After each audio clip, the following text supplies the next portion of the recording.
Welcome to the Berea Podcast. This is Troy in the studio recording today and have a special guest, Jeanette Rowlett. Introduce yourself and your role at the Kentucky Guild of Artists and Craftsmen. Well, I'm Jeanette Rowlett, and I'm the director of the Kentucky Guild. My role is a big one because I am running to and fro constantly. But we have our galleries here and our art and craft school, and those are our two main functions right now.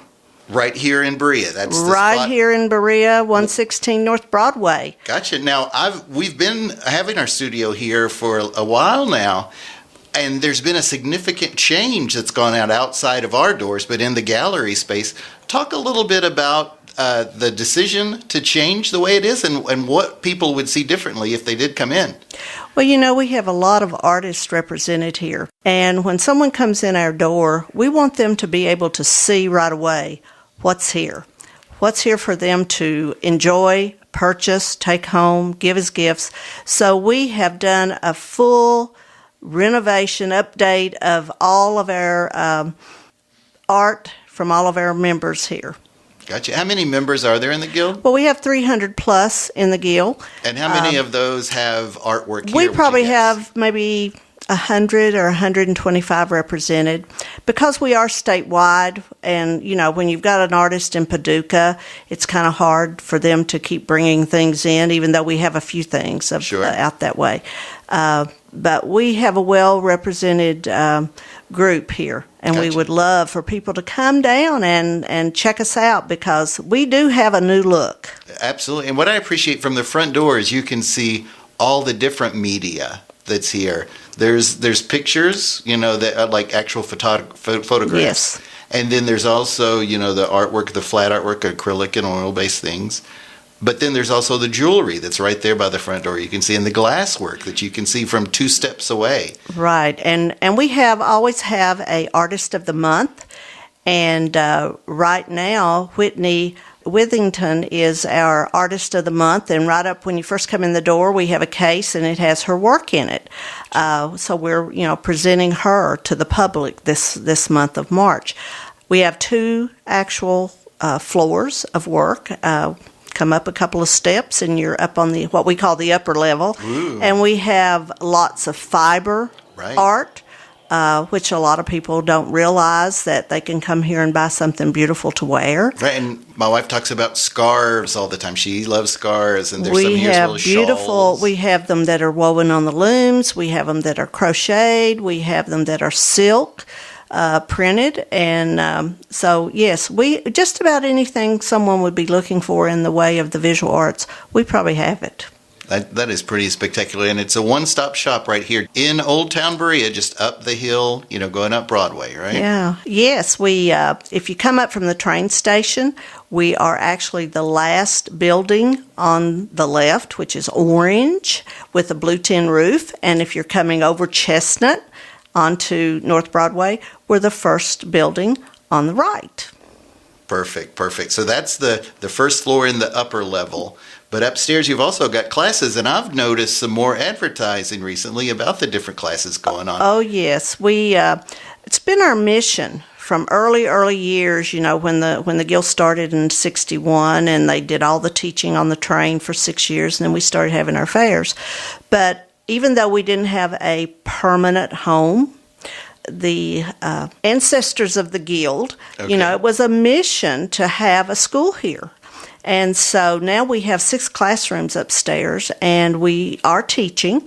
It's our art and craft school, and we have looms for weaving, and we have pottery wheels for turning pottery. We actually have the cabochon machines where people can come and actually cut like Kentucky agate and polish it, and then they can take another class, which they can take those beautiful stones and turn them into jewelry in our jewelry making class, where we have the torches, and we have glass bead making. We have the torches for that. And then we have a big room where we just do all kinds of things: basket making, painting, drawing. just about anything. The only two things that we don't have is what I call the dirty arts, which is the blacksmithing, and some of those types of things, the woodworking. Now, even though we do have some small machines where we will be teaching some classes, but they won't be lathe classes. Okay. But yes, we're excited about it, and we're trying to get the word out because not only do we want local people in the summer, our school students who are middle school, high school that are really into the arts, we would love for them to come, and we're going to have offerings for them to come at a minimal fee and have classes, And that's going to be on your website. Share your website for everybody. Okay, our website is www.kygill.org, and if you go there, we have our whole we have everything there, not only about the school, but we have an online store where you can purchase things from our artists, and the history all of the guilds our there. The history of the guilds there. We are doing some pop-up shops, which will be taking place across the state, and I think May is we have one in Richmond at Boone's Trace, and we're excited about that. They're just one-day things, and we take maybe 10 artists, and they put out their wares, and people come in, and they're for purchase, but it also introduces them to the artist. Hopefully in July we'll be in London, Kentucky, and around Christmas time I think we're going to be up in northern Kentucky. And of course our spring show is here in a couple of weeks. It's out in Bowling Green, Kentucky, and it's going to be Friday evening and Saturday and Sunday. So we're a statewide organization. We're based in Berea. Everybody used to think that this was a Berea fair, but we are actually a state organization, 58 years old, and we are representing artists all over the state. So we're trying to support them and promote them and train them because we need a next generation of artists. And so we're hoping to be able to teach them in our art and craft school. That is great and noble. You talked about what was coming up in Bowling Green. What I like about that is that exactly what you said. You're housed here in Berea. Here's like the home base, but these four walls are not the guild. That's right. Tell us a little bit more about what's going to be happening in Bowling Green, that event, and if we wanted to do a day trip, what it would be like. Well, I hope a lot of people will do a day trip, and what we're doing is we're trying to show the artist in the western part of the state that we're there for them. And we're having this fair, and we have had them there before, but we're going to do a little different twist on this one. We're actually inviting other organizations, art organizations that are in those areas to come and join us so that they can see what we're about. Maybe will jury with us, become part of us, and then we can do more in that end of the state for the artists who are there. Now tell me what you mean by joining with you there. What can they do?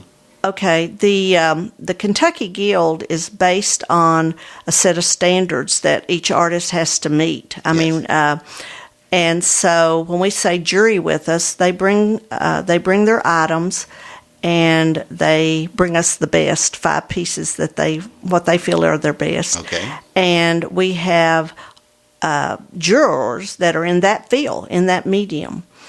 And so they take the set of standards. There's no names. It's a blind jury. They take those standards that the artist is actually given before they bring their pieces, so they know what we're looking for. And so they have a checklist and a point system. And when the jury's done, if they pass, then they will have a yearly dues. And they can participate in anything we do anywhere in the state if they want to do that, and have the option of teaching in our school if they'd like, having their things in the gallery for sale, having things online in our online store, and hopefully that we can move with pop-up shops more out that way to give them more opportunities during the year to show what they do. Now, most artists, they do shows all over. I mean, they're everywhere. But we just want people to understand that we are a prestigious group. We have been for many, many years, and we feel like the artists that belong to the Kentucky Guild are the finest you'll find in Kentucky. Excellent. So the fall fair that happens out at, it happens here in Berea. There's actually an old episode of the Berea podcast where we went out there and recorded. How many people, not people, but artists per show there? And then how many people are going to show in Bowling Green coming up? And go ahead and give the dates and contact information. Okay. Well, we're still taking people for the Bowling Green show, so we don't know exactly. We can house 100, and we're hoping that will be the case. But at our fall fair, we can, inside the Indian Fort, the area in the trees where we set up, about 120 is all we can get in there. Wow! So it's going to be on the scale of what happens here. Wow. Yeah. So we're excited about the fall fair. A lot of people think that the July fair is also a guild fair, but it is not. It is run by the city. Mm-hmm. It was a fair that was kind of a break from the Kentucky Guild group at one time, but where we're nonprofit, it's for profit. But a lot of our artists still participate in that because it is a really good show. And like we talked about before, artists, they want to sell their wares. That's right, and they need to be there. Gotcha. So what about if someone wanted to contact you specifically about being part of the Bowling Green Guild? What is the date, and then when? Okay, the date is April. It's the first weekend of April. Okay. We're going to set up on the 5th, which is Friday. Okay. But at 5 o'clock until 8, we're going to have, the doors will be open, free to the public there, or anyone else who wants to come and preview the show. And then Saturday we'll be open from 10 until 7, and then on Sunday 10 until 5. And so, there's a lot of people in Bowling Green and around the surrounding counties. Right now we're working with a group from Ohio County who is interested in coming and being part of the fair. So, we're hoping that we can interest them enough in us that they'll want to become members of the Guild. Gotcha. You can have a lot of organizations across the state who are art oriented, but that doesn't mean that they cannot become a member of a bigger organization, and we all collaborate and work together because that's what we're there for, to help. Gotcha. Well, if at the Bowling Green event, if somebody did want to have a booth there, what would they do? What would the cost be? That kind of thing. Okay, the cost is $150. They can either call us at 859-986-3192, or they can email us at info@kyguild.org. Or they can come to our website at www.kyguild.org, and they can find the applications. They can ask us questions. We will send them applications via email. Just if they contact us, we'll answer any questions they have. Now, there's a special deal, though, for Guild members, right? Tell a little bit about that. Well, most artists have a hard time, especially if this is their only way of making a living. They don't have anything else going on except for their arts. They do a lot of shows. Mm-hmm. And so, again, our thing is to support and help them. So we have said if they come and do the Bowling Green show, $150. $150. And then when they come to do their show here in the fall, their booth fee is free. So that has perked a lot of eyebrows, and I think we're going to have a lot of our members who are going to do both, and that's great. Which they should, because that's an amazing deal. It is. And it's one of those things that if they're already a member, they've already paid to get that benefit. So right, and normally, if they don't do both, then the booth fee for the fall fair is $225. So it's that's a crazy deal. It's a win-win, and yes, it is a crazy deal. And I'm thinking, why are we even doing this? But you know what? because we're here to support our members and to get them out there in the public. And if they'll take advantage of it, I think they'll be glad they did. And a lot of them have. That is awesome. That is super. So we've got this major event in Bowling Green. When are the pop-ups going to start again? Well, we have one in May. Okay. And we're working on some others, so we may throughout the year. Yes, and we may have one, sometime in April, after we do the spring show. But you're focused on that right now. Right now, that's our main focus, is to get everybody out there to have a good time. Okay. Good deal. So, and then the pop-up shows and the classes. Again, it sounds really busy. There's more and more activity going on. We didn't do anything but shows for a long, long time because we didn't have a home, as I said earlier. Mm-hmm. But now we've got a place that we can do things, and we can, I will tell you about one other thing we're talking about. We've always had an artist in residence. Mm-hmm.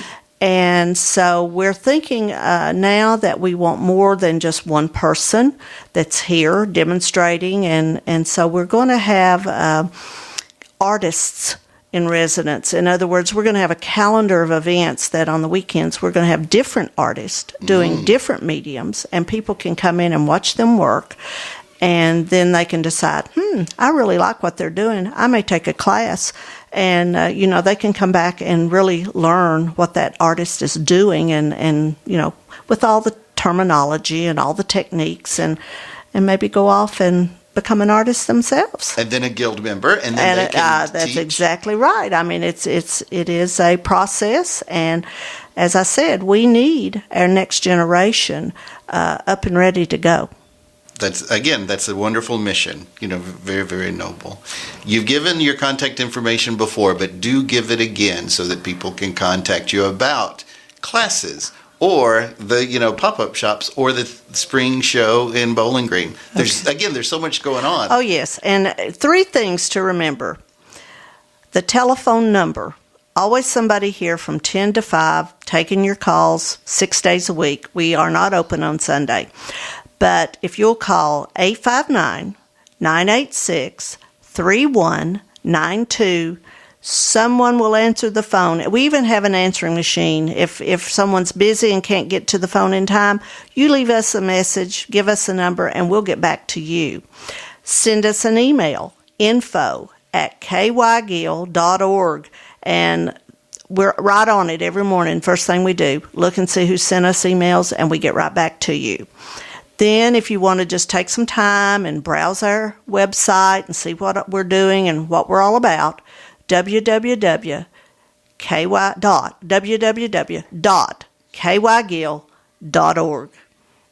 Good deal. And that'll be the starting point of That's somebody. That's the starting point. Good deal, good deal. Well, Jeanette, thanks so much for making time to come in. Again, you're based in Brea, so that's why, we're definitely interested. But the reach is far beyond, and that's brings up the question of where does, Brea's influence end. And Yes. And I would like to say, we've got the Front Porch Studio here.